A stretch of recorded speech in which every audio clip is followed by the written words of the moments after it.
네, 현직 장관의 옵티머스 펀드 가입 적절한 건지 또 법적으로 문제는 없는 건지 이번 문건 취재한 사회부 김진호 기자와 더 짚어보겠습니다. 김 기자, 이 예. 명단은 어떻게 확보한 겁니까?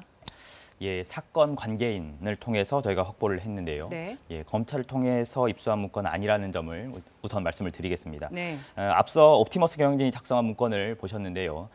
정부와 여당 관계자들이 프로젝트 수익자로 참여를 했고 또 펀드 설정과 운용 과정에도 관여돼 있다라고 써 있었습니다. 즉 옵티머스 경영진이 수천 명에 이르는 수익자, 즉 투자자 중에 그 누군가를 의식하고 있었다라는 건데요. 실제 저희가 명단을 보니까 앞서 보도해드렸듯이 진영 행정안전부 장관 그리고 여당 국회의원이 있었다 이 이야기입니다. 그러니까 그 업계에서는 수익자라고 하는데 실제로 이제 투자자 명단이잖아요. 그런데 그렇습니다. 이 펀드에 투자한 것 자체가 문제가 되는 겁니까? 일단 진 장관 측도 단순 투자고 네. 환매를 받지 못했기 때문에 자신도 피해자라는 입장을 밝히고 있는데요. 네. 그런데 이 말을 액면 그대로 받아들이기 전에 한 가지 짚어야 할 부분이 있는데요.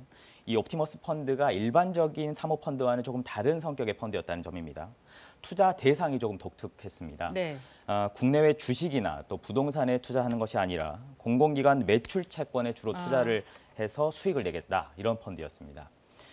지자체나 공기업에서 발주한 관급공사 이런 거에서 나오는 채권을 사들여서 투자자들에게 수익을 안겨주겠다 이런 펀드였습니다. 네. 그런데 이 펀드에 현직 행정안전부 장관이 본인과 가족 포함해서 5억 원을 투자를 한 겁니다. 그러니까 장관이 관급공사 관련 펀드, 그러니까 정부기관이 관여될 수 있는 곳에 투자한 게 적절하냐 이 문제네요. 그렇습니다. 고위공직자가 관급공사와 관련된 비공개 정보를 활용할 수 있다는 점, 이 점 때문에 이해 충돌이 발생할 가능성도 있다라고 볼 수 있겠습니다. 네.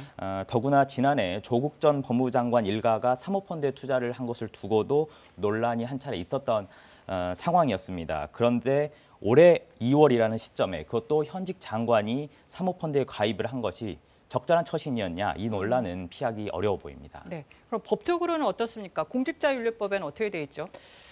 먼저 고위공직자가 주식을 투자한다든가 할 때는 굉장히 까다롭습니다. 네. 3천만 원 이상의 주식을 보유를 하려면 주식을 팔거나 백지 신탁을 해야 됩니다. 네. 그런데 지금 간접 투자인 펀드에는 이런 규정이 없습니다. 투자만 했다면 그런 거고요. 네. 단순한 투자 외에 또 어떤 역할이 있었는지 이 부분은 검찰이 수사를 해야 하는 대목입니다. 네.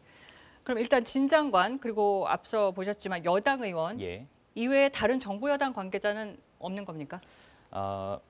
지금 진 장관의 경우는 실명으로 투자를 한 경우였습니다. 네.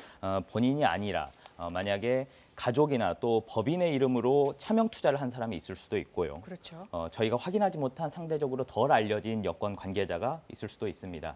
예, 사실상 사기성 펀드였던 옵티머스 펀드가 네. 금융기관을 끼고 거액을 모집할 수 있었던 그 배경, 즉 누군가 있지 않았겠느냐 이것이 현재 옵티머스와 관련된 의혹의 핵심인데요. 네. 저희가 오늘 보도한 명단 가운데 실제 그런 배경이 됐던 사람이 있었는지는 앞으로 검찰 수사에서 밝혀져야 할 대목입니다. 네, 김진호 기자 잘 들었습니다. 예.